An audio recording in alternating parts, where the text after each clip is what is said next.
Hi everyone, structure of atom पढ़ रहे थे हम लोग और लास्ट लेक्चर में आइसोटोप्स को काफ़ी डिटेल में देखे थे। आइसोटोप्स के जैसे ही कुछ और भी वैसे सिंपल टर्म्स हैं, जैसे नेक्स्ट है आइसोबार्स, हिंदी में समभारिक। सम मतलब बराबर, समान, भारिक माने भार, उसका वजन, मास। तो the atoms of different elements, the atoms of different elements having different atomic number but same mass number are called isobars। देखो, समभारिक भार सेम होगा, मतलब कि इस बार मास सेम होने वाला है। मास मतलब मास नंबर को हम लोग लेकर के चल रहे हैं। अब यदि मास नंबर सेम होगा तो डेफिनेटली एटॉमिक नंबर अलग होना है, और जब एटॉमिक नंबर अलग होगा तो वे एलिमेंट्स भी अलग होंगे। तो इस वर्ड को आप लगाओ चाहे नहीं, कोई मतलब नहीं है। किसी किसी बुक में लगाता है, किसी में नहीं भी लगाता है। मतलब डायरेक्ट लिख सकते हो कि the atoms having different atomic number but same mass number are called isobars. क्योंकि यहाँ आप डिफरेंट एटॉमिक नंबर लिखे, इसी का मतलब अंडरस्टूड है कि वह एलिमेंट डिफरेंट ही होगा।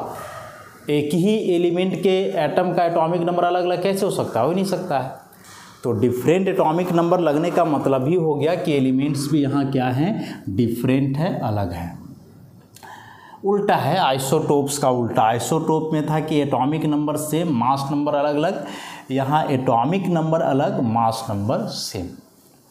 जैसे एग्जाम्पल की तौर पे बात करें, और हालांकि यदि अलग है तो देखो, एटॉमिक नंबर अलग है, इसमें प्रोटॉन और इलेक्ट्रॉन का संख्या तो डेफिनेटली अलग होने वाला है। अब यदि वो अलग हो जाएगा तो फिर न्यूट्रॉन भी डिफरेंट आएगा, क्योंकि न्यूट्रॉन निकालने के लिए एटॉमिक नंबर का ज़रूरत तो पड़ता ही है। तो आप ऐसे लिख सकते हो इसको कि isobars have different number of electron, proton as well as neutron। कि जो आइसोबार्स होते हैं उनमें इलेक्ट्रॉन का संख्या अलग होता है, प्रोटॉन अलग होता है, साथ ही साथ न्यूट्रॉन का भी संख्या अलग होता है। कैसे? तो जैसे 7 नाइट्रोजन 14, 6 कार्बन 14। इन दो एटम्स को देखो, दोनों का मास नंबर सेम है, 14 14। एटॉमिक नंबर अलग है, एक का 7 है तो एक का 6 है।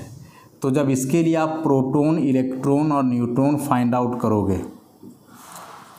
तो प्रोटॉन 7 6 डिफरेंट है दोनों का, इलेक्ट्रॉन भी वही होगा। न्यूट्रॉन निकालोगे तो 14 माइनस 7 ये हो जाएगा 14 माइनस 6 8।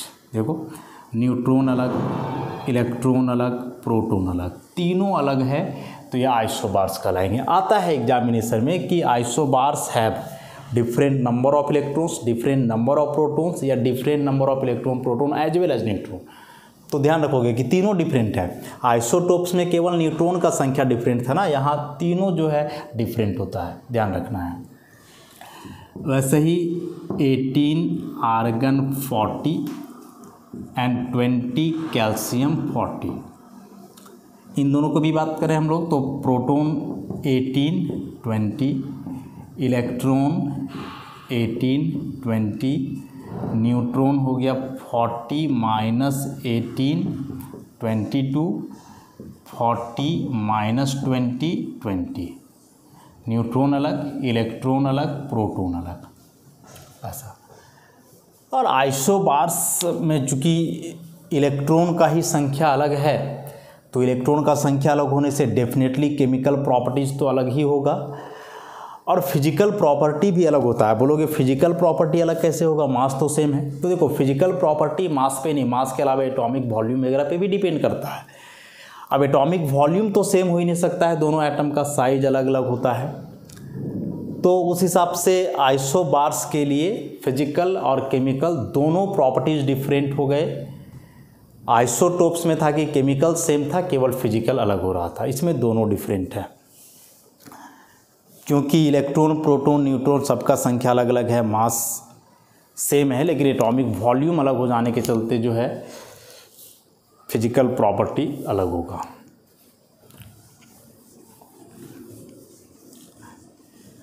आइसोबार्स के बाद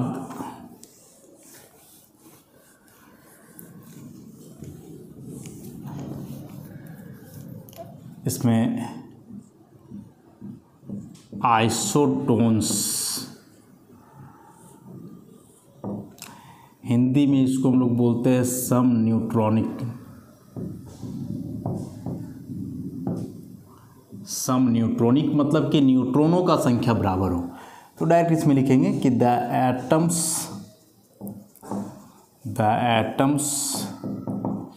having same number of neutron, the atoms having same number of neutron are called isotones. वैसे एटम्स जिनमें न्यूट्रॉनों की संख्या सेम होगी वे कहलाएंगे सम न्यूट्रॉनिक। अब इसमें न्यूट्रॉन का संख्या सेम है, इसके लिए एटॉमिक नंबर और मास नंबर दोनों अलग होगा। Isotones have different atomic number as well as different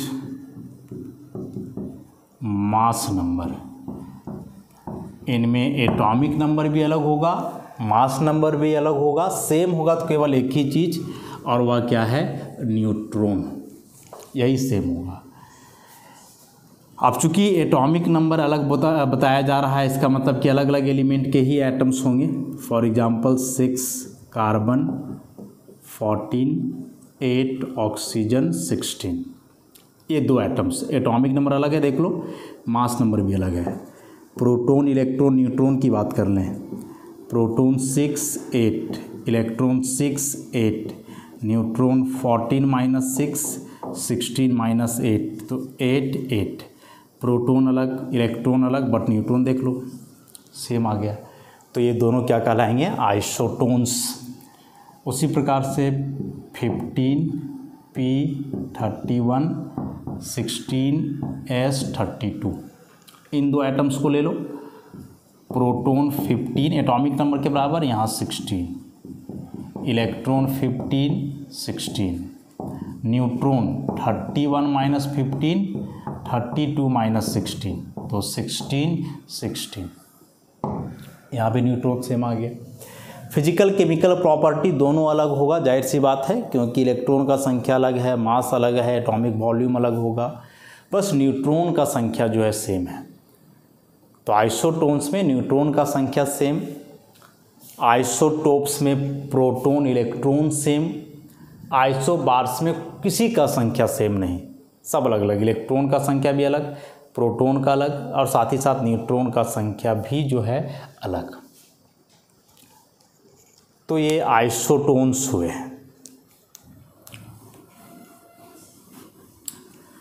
एक लास्ट इसमें है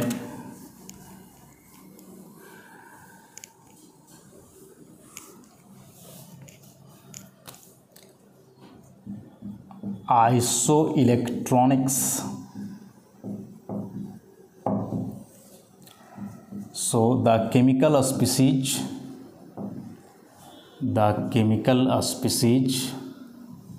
having same number of electron, the chemical species having same number of electron are called isoelectronics. वैसे chemical species जिनमें इलेक्ट्रॉनों की संख्या सेम होगी वे क्या कहलाएंगे, आइसोलेट। देखो यहाँ एटम्स वगैरह नहीं लिखे, यहाँ केमिकल स्पीशीज लिखे हैं। तो केमिकल स्पीशीज का मतलब हुआ कि वे एटम्स हो सकते हैं, मॉलिक्यूल्स हो सकते हैं, आयंस भी हो सकते हैं, बस इलेक्ट्रॉन सेम होना चाहिए, आइसो इलेक्ट्रॉनिक्स कहलाएंगे वे। जैसे कुछ स्पीशीज लिखे हम लोग, chemical species, number of electron. तो जैसे मान लो है P triple minus S double minus Cl minus ArF2, उसके बाद K plus Ca double plus Sc triple plus, ऐसे करके। केवल इलेक्ट्रॉन से मतलब है। फास्फोरस का एटॉमिक नंबर 15 होता है, 3 माइनस है तो 3 जुड़ जाना है 18। सल्फर का 16 होता है, 2 माइनस है तो 2 जुड़ जाना है, ये भी 18। क्लोरीन का एटॉमिक नंबर 17, 1 माइनस है तो 1 जुड़ जाना है 18। आर्गन का 18 तो डायरेक्ट एटॉमिक नंबर ही है। फ्लोरीन का एटॉमिक नंबर 9 है, 2 है तो मल्टीप्लाई कर दो 2 से 18। पोटासियम का 19, 1 प्लस है 1 माइनस कर दो 18। कैल्शियम का 20, 2 प्लस है 2 माइनस कर दो 18। स्कैंडियम का 21, 3 प्लस है 3 माइनस कर दो 18। ज़रा देख लो, सब में इलेक्ट्रॉन का संख्या सेम आया। तो इसमें से कुछ एटम है, मॉलिक्यूल भी है, आयंस भी हैं। देखो, एक एनायंस हुए, केटायंस हुए, मॉलिक्यूल है, एटम है। केमिकल स्पीशीज होना चाहिए कोई भी, बस इलेक्ट्रॉन का संख्या बराबर रहे तो वे आइसो इलेक्ट्रॉनिक्स कहलाएंगे। इतना सा बात याद रख लेना है। तो ये 4 टर्म जो हम लोग पढ़े, यदि सेम वाली बात करेंगे, आइसोटोप्स, आइसो वर्ड लगा हुआ है सब में, मतलब कुछ ना कुछ सेम होगा। तो आइसोटोप्स में एटॉमिक नंबर सेम था, प्रोटॉन इलेक्ट्रॉन का संख्या सेम था। आइसोबार्स में एटॉमिक मास नंबर सेम था। आइसोटोन्स में न्यूट्रॉन का संख्या सेम। आइसो इलेक्ट्रॉनिक्स में इलेक्ट्रॉनों की संख्या सेम। बस इतना सा बात याद रखेंगे हम लोग। अब इसको एक बार ज़रा समराइज कर लें हम लोग। तो समराइज करने से थोड़ा दिमाग में बैठ जाएगा। ये 4 चीज़ हमने पढ़ा, आइसोटोप्स पढ़ा, आइसोबार्स, आइसोटोन्स और आइसो इलेक्ट्रॉनिक्स। ऐसा mass number, atomic number, proton, electron, neutron, ये 3 चीज़। Mass number different, atomic number same, proton same, electron same, neutron different. Isobar में atomic mass number same, atomic number different, ये सभी different.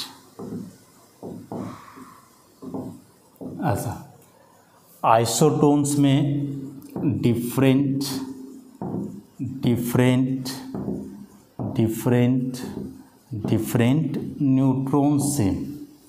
और इसमें इसको एटॉमिक नंबर से मतलब नहीं है, मास नंबर से मतलब नहीं है, प्रोटॉन से मतलब नहीं है, न्यूट्रॉन से मतलब नहीं है, बस इलेक्ट्रॉन से।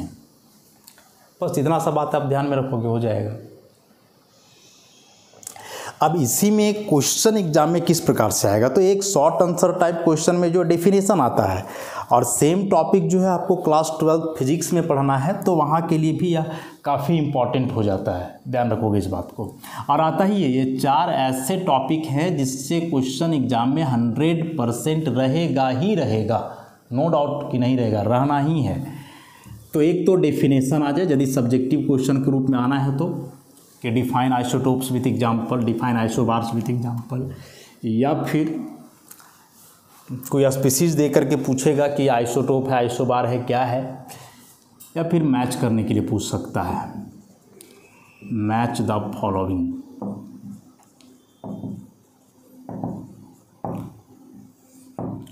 इसमें से 2 कॉलम दिया हुआ है, कॉलम 1,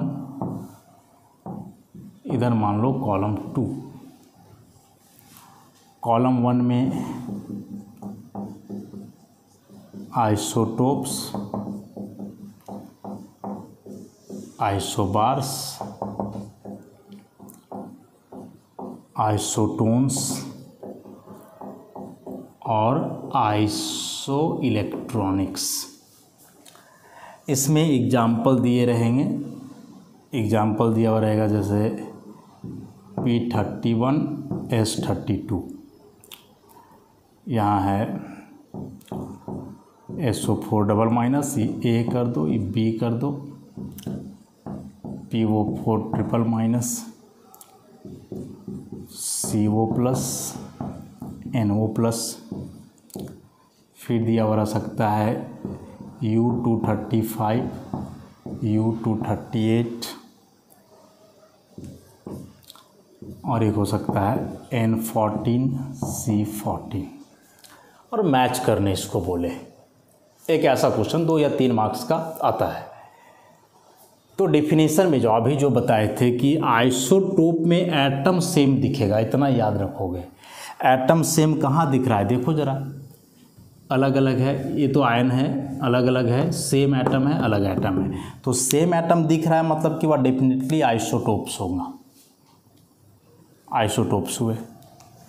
आइसोबार्स में क्या था, मास नंबर सेम था। तो मास नंबर देखो कहीं सेम है या नहीं, तो है, ऊपर वाला तो मास नंबर ही होता है। आइसोटोन्स में न्यूट्रॉन सेम होता था, मास अलग, एटॉमिक नंबर भी अलग। तो देखो इस एग्जाम्पल को आप देखोगे ना, तो फास्फोरस सल्फर 2 अलग अलग एटम्स हैं, मतलब इनका एटॉमिक नंबर अलग होना है, मास नंबर भी अलग दिया हुआ है, तो एटॉमिक नंबर अलग, मास नंबर भी अलग, तो आइसोटोन्स ही होंगे। एटॉमिक नंबर नहीं भी दिया हुआ रह सकता ना, बताएं, क्योंकि एटॉमिक नंबर एलिमेंट का फिक्स है, तो नहीं भी दिया हुआ रहेगा। अब ये 2 एग्जाम्पल है और यहाँ बचा है आइसो इलेक्ट्रॉनिक। तो देखोगे कि किस में इलेक्ट्रॉन बराबर है। कार्बन का एटॉमिक नंबर 6, इसका 8, तो 8 और 6 14, लेकिन 1 प्लस है तो 13 बचेगा।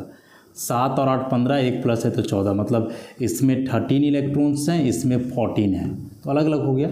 लेकिन यहाँ देखोगे तो सल्फर का 16, ये 4 है 32 और 2 माइनस है।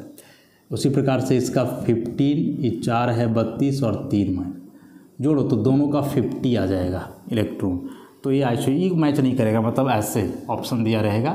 तो इसमें से 1 का हो गया D, उसके बाद 2 का हो गया E, फिर 3 का हो गया A और 4 का हो गया B। C किसी के साथ मैच नहीं किया। ऐसे ऐसे 4 ऑप्शंस दिए हुए रहेंगे एग्जाम में, तो इसमें से करेक्ट आंसर को हम लोग टिक करेंगे। समझ गए। इसी को अलग अलग दे सकता है, अलग अलग दे सकता है, मतलब ऐसे कि E दोनों स्पीसीज दे देगा और इधर से ये 4 ऑप्शन बोलेगा कि ये दोनों स्पीसीज क्या हैं एक दूसरे के, isotopes, isobars, isotones, iso electronic, मतलब ये 4 अलग अलग क्वेश्चन आ सकता है। फिर हो सकता है कि यह दे करके बोले कि चारों क्या है, या फिर इतना में से 4 दे करके बताओ इसमें से कौन आइसोटोन्स है, मतलब कई प्रकार से आ सकता है। तो मेन कंसेप्ट को आप समझ करके रखोगे तो कुछ नया इसमें नहीं है, आसानी से आप कर पाओगे ऐसे क्वेश्चंस को, बिल्कुल आसानी से। अब कुछ सिंपल क्वेश्चंस हैं, उन क्वेश्चंस को हम लोग डील करें। NCERT बुक का question,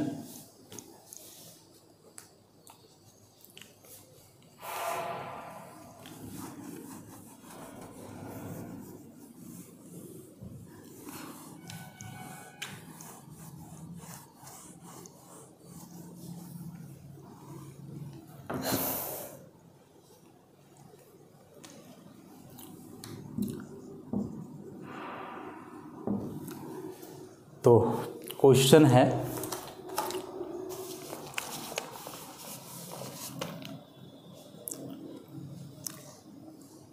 calculate the mass and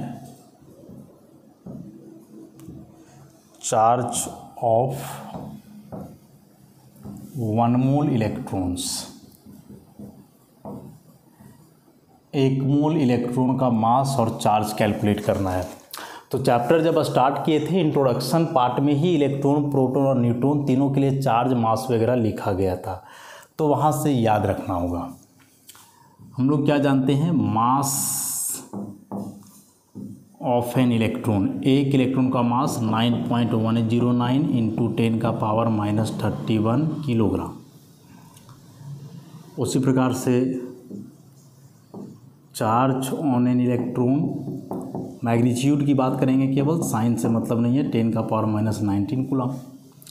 अब यहाँ एक नहीं, 1 मोल इलेक्ट्रॉन की बात करिए तो 1 मोल इलेक्ट्रॉन मतलब अवोगाड्रो नंबर के बराबर 6.022 इंटू 10⁻23 इलेक्ट्रॉन।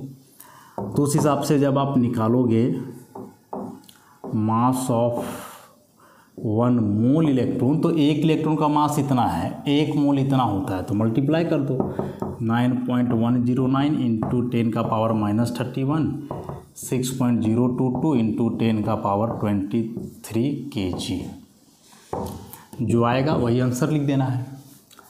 उसी प्रकार से चार्ज जब लिखोगे, चार्ज ऑन 1 मोल इलेक्ट्रॉन, तो 1 इलेक्ट्रॉन पे चार्ज इतना है 1.602 इंटू 10 का पावर 19, एक होता है मतलब 1 मोल इतना कूलम में बचेगा। तो ये 1.602 और 6.022 को आप मल्टीप्लाई करोगे तो यार 9 पॉइंट समथिंग आता है, 9.647 इंटू 10⁻⁴ कूलम। ऐसे इसी को आप डायरेक्ट लिखोगे तो 96,470 कूलम। और यह जो क्वांटिटी होता है ना 1 मोल इलेक्ट्रॉन का चार्ज, इस क्वांटिटी को हम लोग 1 फैराडे भी बोलते हैं। 12 में हम लोग पढ़ेंगे इसको, तो 1 faraday equal to this value, और इसी वैल्यू को एग्जैक्ट पूरा ही करोगे तो राउंड ऑफ करके 470 को हम लोग 500 लिखते हैं। ऐसा 96,500 कूलम, 1 फैराडे बराबर। तो आसान सा क्वेश्चन था। ऐसा ही इलेक्ट्रॉन का दिया हुआ हो सकता है कि एग्जाम में प्रोटॉन और न्यूट्रॉन के लिए पूछ दे 1 मोल, तो बस 1 इलेक्ट्रॉन, प्रोटॉन, न्यूट्रॉन का याद रखो। 1 मोल मतलब क्या, वो गैड्रो नंबर से उसमें मल्टीप्लाई करोगे तो हो जाएगा।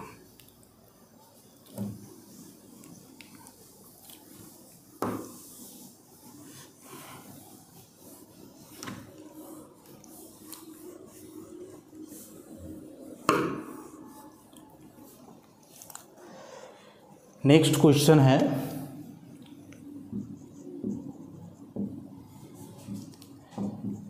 Calculate the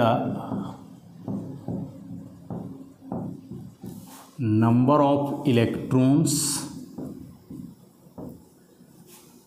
which will together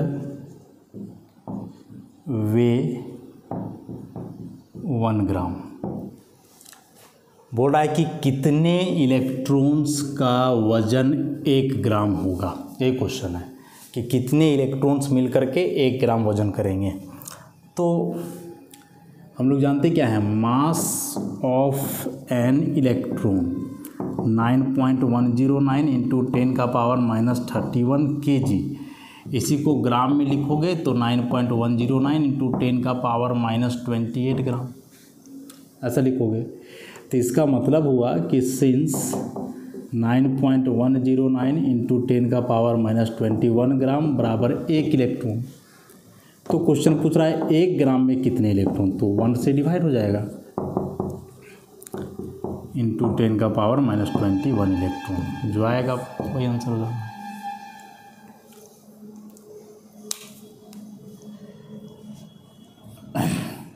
NCERT के सारे प्रॉब्लम्स हैं, बुक होगा आपके पास तो उससे मिलाते चलोगे तो समझ में आएगा। नेक्स्ट क्वेश्चन एनसीईआरटी बुक का ही,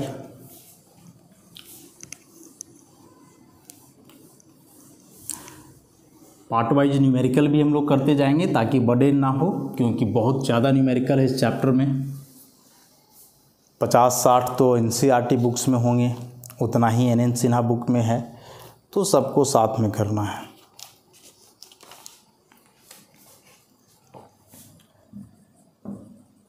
तो नेक्स्ट क्वेश्चन है, कैलकुलेट ए नंबर में the total number and B number में the total mass of neutrons in 7 milligram of C14। Important question है, वेरी वेरी इम्पॉर्टेंट।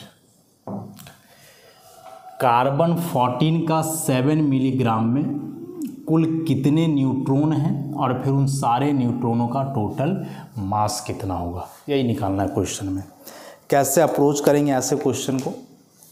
तो देखो, यहाँ जो कार्बन दिया हुआ है, इस कार्बन का मास नंबर है 14, एटॉमिक नंबर तो पता है, तो यहाँ से जब आप न्यूट्रॉन निकालोगे तो mass number minus atomic number 8 आ जाएगा। तो यह जो हुआ number of neutron in 1 atom of C14, 8। Carbon 14 का एक एटम में जो है न्यूट्रॉन का संख्या कितना है? 8। निकालना है कि 7 मिलीग्राम में कितना होगा। तो सबसे पहले हम लोग निकाल लें कि यह 7 मिलीग्राम में टोटल एटम कितना है कार्बन का, तो हो जाएगा। तो इसके लिए क्या फॉर्मूला है? नंबर ऑफ एटम्स निकालने का जो फॉर्मूला है वह ऐसा है, given mass by gram atomic mass into Avogadro number. यह फॉर्मूला है जो आप यूनिट 1 में पढ़े होंगे। यहाँ से आप निकाल सकते हो बड़ा आसानी से। तो गिवन मास कितना है? 7 मिलीग्राम। मिलीग्राम को ग्राम में कन्वर्ट करो तो मिली का मतलब 10 का पावर -3 हुआ।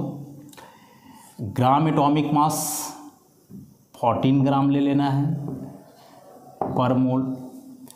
अवोगाड्रो नंबर 6.022 इंटू 10⁻23 मोल में रहेगा, तो या पर मोल में ही, तो ये ख़त्म हो जाएगा, ग्राम ग्राम ख़त्म, ये 2 बार में ख़त्म। यहाँ से कट जाएगा तो आएगा 3.011 इंटू 10⁻20, इतना atoms.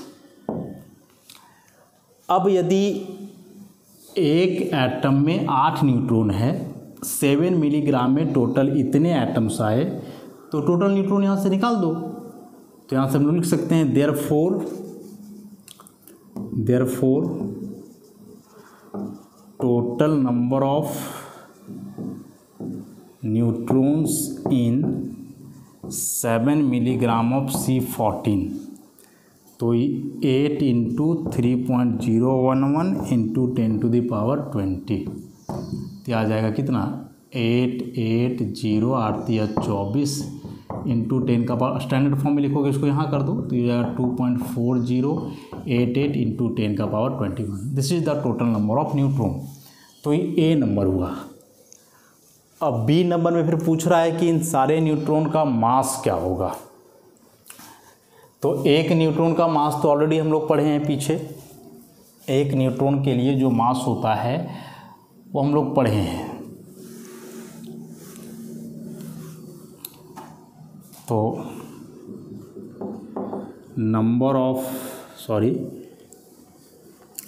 Mass of 1 neutron 1.675 into 10⁻27 kg। Therefore mass of 2.4088 into 10⁻21 neutron multiply हो जाएगा। मतलब मेन इसमें था नंबर ऑफ एटम निकालना, जिसका formula given mass by atomic mass into Avogadro number.